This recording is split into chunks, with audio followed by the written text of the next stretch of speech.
Horus Audiolibros. Magia y ocultismo. Presenta. Magia ceremonial desvelada por Dion Fortune. Comparte, suscríbete a las notificaciones para enterarte de nuevos audiolibros. La magia ceremonial desvelada por Dion Fortune. Si descifré correctamente las señales de los tiempos, el velo del templo de los misterios está siendo descorrido en el momento presente. Hay fases en la vida espiritual de la humanidad, lo mismo que hay ciclos climáticos que se extienden por periodos de años. Y la marea que comenzó a moverse durante la primera década del siglo XX está ganando presión conforme prosigue. Las señales de los tiempos pueden verse en la publicación de ciertos libros de magia en los que se dan secretos genuinos, y se dan en una forma accesible para cualquier lector con capacidad para los pensamientos metafísicos. Entre los más importantes de estos están los dos de libros de Israel Regardie, El Jardín de Granadas y El Árbol de la Vida. El Jardín de Granadas, cosa singular, trata del árbol de la vida, el famoso símbolo de los cabalistas, que es usado como un sistema de fichero en el que son archivadas todas las ideas en lo concerniente al hombre y el universo de acuerdo con ciertos sistemas de asociación, bien entendidos, y el que por medio del modelo de su distribución, se usa para descubrir las correspondencias y relaciones entre ellas. La cábala está siendo cada vez más reconocida como la base del ocultismo occidental. Cualquiera que quiera apreciar la filosofía esotérica como se enseña en ese sistema, y más especialmente cualquiera que quiera hacer un uso práctico del mismo, ya sea en magia o meditación, necesita un conocimiento básico del árbol de la vida. La información sobre este tema decididamente recóndito había sido hasta ahora buscada en unos cuantos libros, algunos raros y difíciles de conseguir, y muchos de ellos confusos y esquivos en su redacción. El señor Regardie ha producido, en una forma lúcida y concisa, y los señores Rider han publicado a un precio moderado, un manual admirabilísimo sobre el sistema técnico del árbol. Es lúcido, comprensivo y conciso, y realiza un servicio muy útil en correlacionar los sistemas cabalístico, oriental y egipcio. Es, de este modo, posible para el estudiante rastrear la interrelación entre los dos sistemas que se trabajan juntos en el oeste, el egipcio y el cabalístico, y para el teosofista reconocer la clasificación con la que está familiarizado, cuando se aplica al símbolo del árbol en los métodos técnicos del ocultismo occidental. El señor Regardie tiene la inestimable ventaja de saber el lenguaje hebreo. En esto, como ocultista, él es único, pues aunque la mayor parte de los ocultistas que trabajan con la tradición occidental saben suficiente hebreo como para transliterar las palabras de poder para su inscripción en pentáculos y talismanes, o para el trabajo numerológico, no se cuentan eruditos de hebreo entre sus filas, sino que son todos dependientes de las traducciones, incluso MacGregor Mathers y Wynne Westcott no tradujeron del original hebreo sino de versiones latinas, y han cargado a las escuelas occidentales con algunos errores tediosos de transliteración y pronunciación. El señor Regardie da una clasificación del árbol y la constitución del hombre de acuerdo con los cabalistas, y de las correspondencias entre ellos, que es mucho más lúcida y esclarecedora incluso que aquellas dadas en el admirable ensayo introductorio de MacGregor Mathers a la Cábala desvelada, pues él da las correspondencias en términos tanto de psicología moderna como de metafísica y de los estados psíquicos. Las secciones del libro, no obstante, que serán de principal interés para los estudiantes del oculto, y que causarán amargas animosidades en ciertos sectores, son sus capítulos sobre las atribuciones y correspondencias de las 10 Sefirot sagradas y los 22 senderos. Entre estas atribuciones han estado entre las reservas especiales de ciertas escuelas ocultas, pero el señor Regardie las da, hasta el secreto celosamente guardado de la atribución correcta de los triunfos del tarot. Ciertamente habrá animosidades. El señor Regardie no declara sus autoridades específicamente, pero el sistema que él usa es, incuestionablemente, el enseñado en la Orden de la Aurora Dorada, fundada por el difunto S.L. MacGregor Mathers. Si yo he sido una Roboam que ha azotado al secreto oculto con látigos, el señor Regardie es un Jeroboam que usa escorpiones. No obstante, él tiene mi ilimitada bendición, para lo que pueda valerle.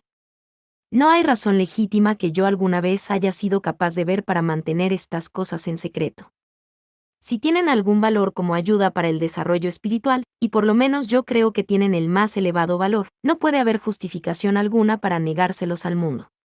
La única razón de la que soy consciente, y una que sospecho es de peso para los que se han sentado por tanto tiempo resueltamente sobre la tapa del secreto oculto, es que para los fines del arte sacerdotal y el prestigio un sistema secreto es un arma útil.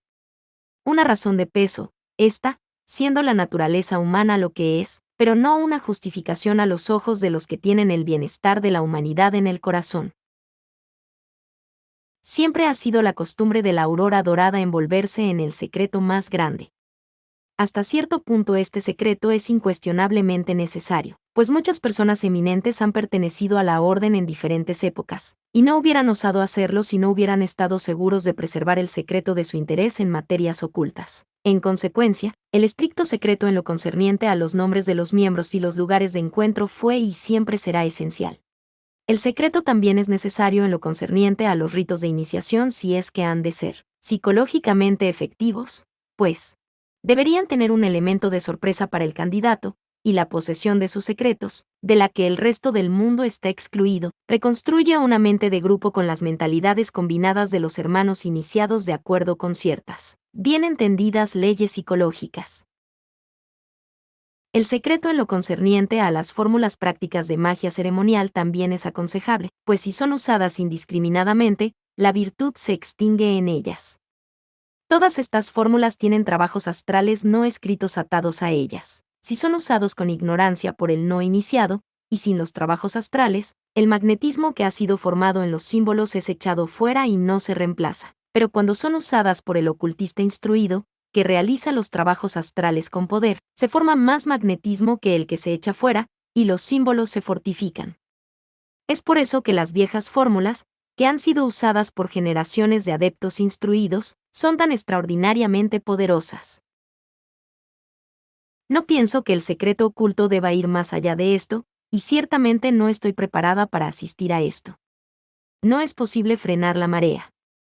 Salvo por las reservas en lo que respecta a los rituales propiamente dichos, el día del secreto oculto ha pasado. Quien quiera que se beneficie de las enseñanzas debería tenerlas. El señor Regardi maneja, muy sabiamente, la sección de su libro que trata de los ritos ceremoniales, pues da los principios sin las fórmulas propiamente dichas. La única fórmula que da completa es la del ritual de proscripción menor del pentagrama. Al principio, me incliné a disputar con él por dar esto, pues uno siente instintivamente que una fórmula que es mañoseada por cualquiera no retendrá su valor por mucho tiempo para nadie. Pero pensándolo bien me inclino a exonerarlo. Esta es la fórmula que se da al estudiante inmediatamente al iniciarse, mucho antes de que se le enseñe cualquier trabajo práctico, a fin de que pueda estar en posición de protegerse en caso de perturbación astral. Si el señor Regardi está justificado en descorrer el velo siquiera un poco, entonces está, indudablemente, justificado al proveer la protección necesaria contra cualquier cosa adversa que pueda atravesar ese velo. El pentagrama menor es de la naturaleza de un matafuegos. Y, ahora, ¿cuál va a ser el desenlace de esta exposición general de los secretos de los misterios? Como en los más drásticos sucesos, los resultados serán mixtos, pero es mi creencia que lo bueno excederá en alto grado a lo malo. Que alguna gente se quemará los dedos experimentando con lo que no entienden, no tengo duda alguna, pero en general la ganancia para los estudiantes serios será inestimable. El señor Regardi ha hecho su trabajo admirablemente, tanto en espíritu como en letra. El árbol de la vida es un libro que sería difícil alabar demasiado vivamente. Va a ser uno de los clásicos del ocultismo. Cuando los secretos de los misterios son divulgados de esta manera y con este espíritu, yo, por lo menos, me niego a creer que son o traicionados o profanados, sino más bien que el autor está debidamente acreditado para hablar en interés de aquellos que pueden atar o desatar, prescindiendo de la tradición o de los votos de secreto. Es un hecho curioso que este sea el tercer libro de su clase que se vuelve disponible en el momento presente. Veo por un artículo en el número de noviembre de esta revista que los de Foil están publicando Magic de Crowley, en una edición barata, volviéndolo así disponible para el estudiante general, que probablemente nunca ha oído, o no pudo tener recursos para comprar, la edición impresa de forma privada que apareció en París un par de años atrás. La tercer persona de esta trinidad impía de reveladores es esta humilde servidora, que ha estado haciendo casi la misma cosa que el señor Regardie en una serie de artículos sobre la cábala que ha estado saliendo en mi propia revista, The Inner Light. Sé que emprendí este trabajo bajo una fuerte compulsión interna de que esta enseñanza ahora debe ser proclamada al mundo, que era la voluntad de aquellos que guardaban las llaves que la puerta se abriera en estos asuntos, y que estábamos por entrar en una fase enteramente nueva de actividad oculta. Hasta donde puedo ver, la magia ceremonial está saliendo al descubierto, como atestiguan hasta las fútiles operaciones del señor Harry Price en el Bracken, con respecto a lo cual he tenido algo que decir en una publicación previa. De la Occult Review. Uno no ve manifestaciones esporádicas de la misma cosa saliendo a la luz acá y allá con entera independencia. Vienen de una fuente común. Yo creo que esta fuente es una de esas mareas altísimas en las cosas espirituales que, de cuando en cuando, visitan nuestra tierra. Para cualquier organización tratar de cerrar las compuertas contra esta mediante votos de secreto, es como frenar el Atlántico con una escoba. Es, por consiguiente, importante para los que tienen conocimiento del tema reconocer el cambio que ha tenido lugar en el campo oculto, no sea que ese campo quede abandonado a las operaciones de charlatanes. Ahora que tanto ha sido dicho por ambos, Regardie y Crowley, es necesario decir un poco más, y así elucidar toda la situación. Debe ser obvio para cualquiera que los compare que el Jardín de Granadas y el Árbol de la Vida, por Regardie, Magic, por Crowley, y la Cábala Mística, por mí, tratan todos del mismo sistema, y surge naturalmente la pregunta, ¿quién ha plagiado de cuál? La respuesta a esto es muy simple. El sistema del que se trata no es propiedad privada de ninguno de nosotros, sino que es a lo que frecuentemente me he referido en mis escritos como la tradición esotérica de Occidente. Siempre he sido cautelosa en mis referencias a este asunto, porque presté unos juramentos de iniciación bastante rigurosos, y no me importa la responsabilidad de romper esos juramentos, pero, como advertí previamente, nunca he fingido ignorancia, o desencaminado a alguien, en lo concerniente a asuntos que otros se hubieron responsabilizado de hacer públicos. Nunca me ha gustado el arte sacerdotal, cualesquiera sean los demás pecados que como chela o gurú puedan justamente atribuírseme. La revelación del señor Regardie me libera considerablemente más, pues no me parece que haya mucho que él haya dejado sin decir. Espero que los pontífices de los misterios les dirán a sus neófitos que los libros de él son inexactos e incompletos, pero creo que ellos hallarán, después de que hayan servido 10 años a Lie y otros 10 a Rachel, como se me hizo hacer a mí, que no son ni inexactos ni incompletos, y que son muchísimo mejores poniéndolos juntos que los documentos de conocimiento oficial y las lecciones secundarias. Ahora, en lo que concierne a la naturaleza de estos misteriosos misterios, como ya he explicado, estoy envuelta en juramentos de secreto como un gato en papel atrapa moscas, pero no siento que esto me prive de citar las obras publicadas de otros escritores. Cuando la señora MacGregor Mathers, en su introducción a la segunda edición de la traducción de su esposo de la Cábala de Nudata se refiere, con términos explícitos, a la escuela de misterios que él fundó, e insinúa que puede obtenerse admisión a esta solicitándosela a ella, a través de sus publicistas, y cuando ella publica un panfleto a efectos de propaganda en los Estados Unidos que es aún más explícito, ¿quién soy yo para alegar ignorancia de la existencia de tal orden?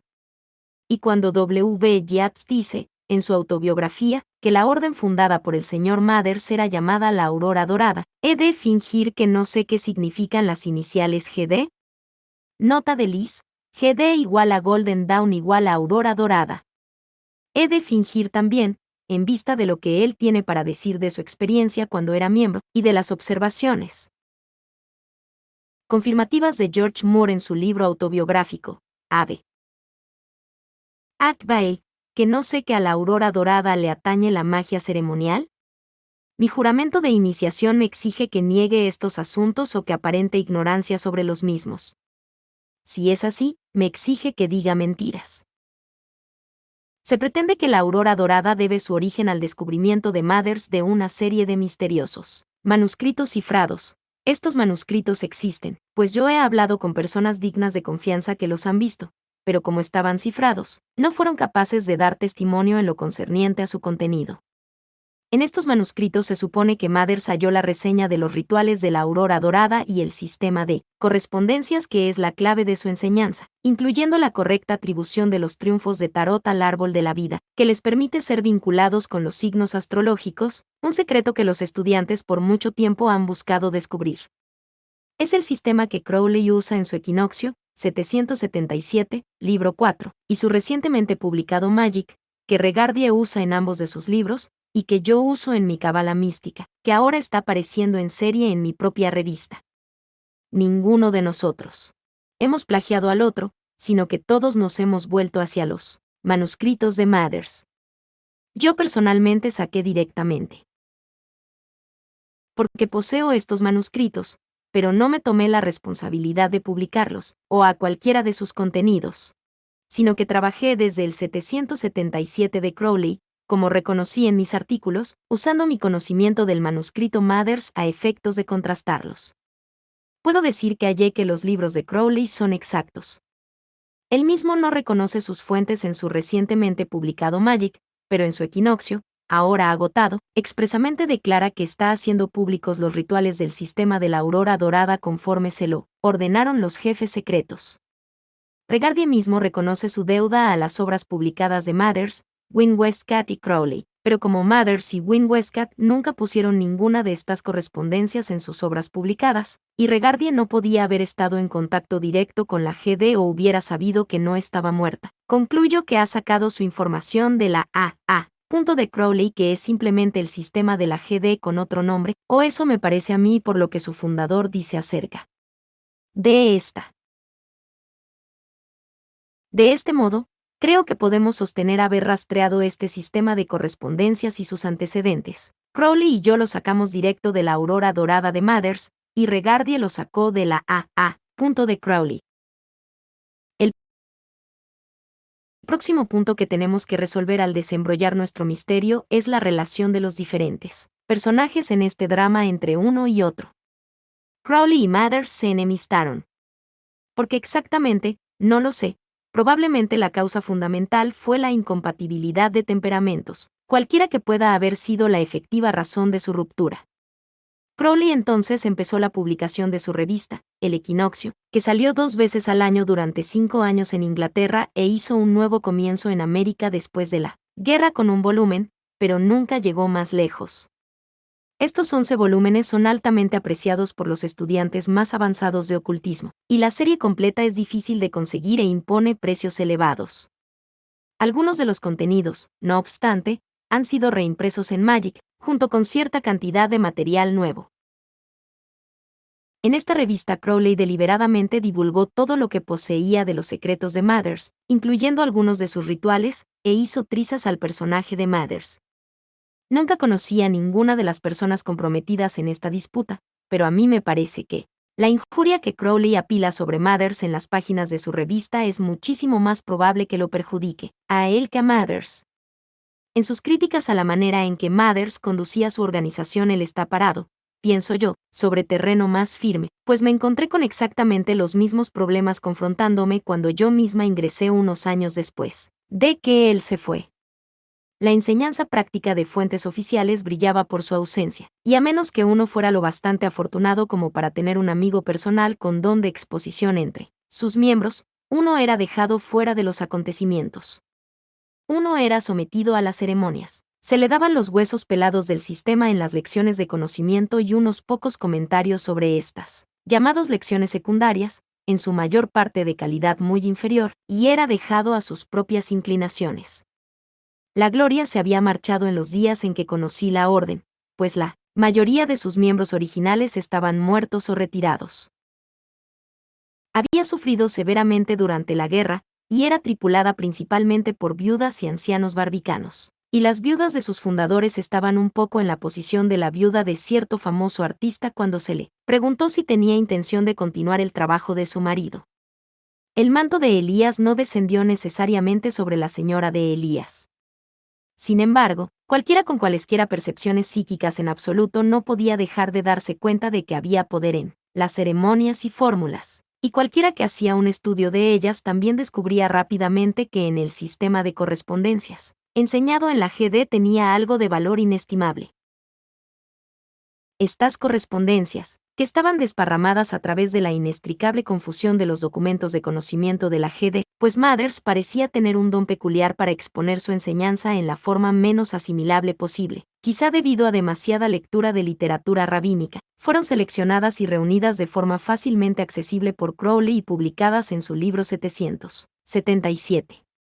Este libro está ahora agotado, pero sus contenidos más importantes están reimpresos en el cuarto volumen de Magic. Es este el libro del que hice uso para mi cábala mística e imagino que Regardie también lo usó para su jardín de granadas. Él se ha vuelto muy extensivamente a los escritos de Crowley para inspirarse e informarse, y tanta controversia se ha centrado alrededor de la personalidad de ese extraordinario hombre que no es más que, justo para el señor Regardie que cite un pasaje en el que explica su actitud en el asunto. Él dice, en la página 40, de El árbol de la vida, se notará que he citado libremente de Alistair Crowley, y es claramente imperativo definir mi actitud hacia este hombre de genio. Es una pena, tal como yo lo veo, que al público se le robe esa superlativa frescura y originalidad suyas, y se le prive de esos aspectos de su enseñanza que son excelentes, ennoblecedores y duraderos, simplemente a causa de cierta proporción de su producción literaria que es ciertamente banal, inferior, de ninguna importancia, y, sin duda, muy censurable. Las personalidades y vidas privadas de estos individuos no me conciernen en lo absoluto, y no me siento dispuesto a discutirlas. Esta, en mi opinión, es la actitud correcta a adoptar en el asunto.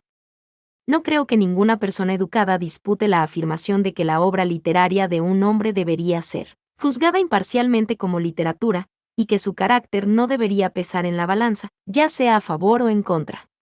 Ovidio y Byron tuvieron que abandonar su país los dos por el bien de su país, pero eso no impide que sus escritos sean considerados gran literatura. En 100 años, cuando las controversias en lo concerniente a su personalidad hayan desaparecido gradualmente, Crowley será reconocido, harto aparte de su trabajo oculto, como un gran escritor inglés tanto de prosa como de poesía. El hombre cuya obra encuentra inclusión en el libro de poesía mística de Oxford puede refutar las burlas de, incluso un crítico tan eminente como G.K. Chesterton a nivel parejo. Aunque los escritos de Crowley estén viciados del cinismo más grosero y el insulto personal más detestable, son las obras de un hombre de genio y un escritor de inglés magnífico, y es una gran pérdida para la literatura oculta que no estén disponibles para el lector general. No podría haber contribución más valiosa al movimiento oculto que una edición recopilada de las obras de este grandísimo escritor, editadas y anotadas por una mano tan afín como la del señor Regardie, y con las alusiones personales excluidas.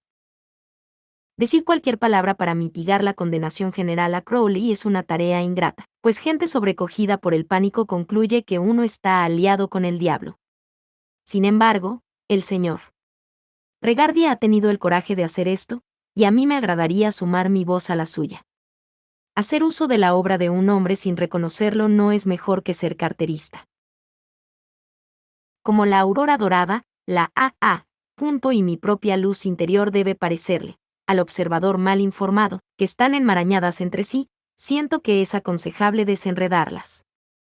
Los temas más profundos del ocultismo evidentemente van a salir al descubierto en el futuro cercano, por consiguiente, un despeje del terreno es imperativo.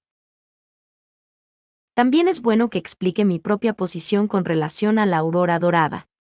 Me uní a la rama sureña de la subdivisión escocesa de la misma, desbandada desde entonces, en 1919, y me traspasé de ahí a la subdivisión de la misma de la que era jefa la señora de MacGregor Mathers, y que pretendía a la sola ortodoxia.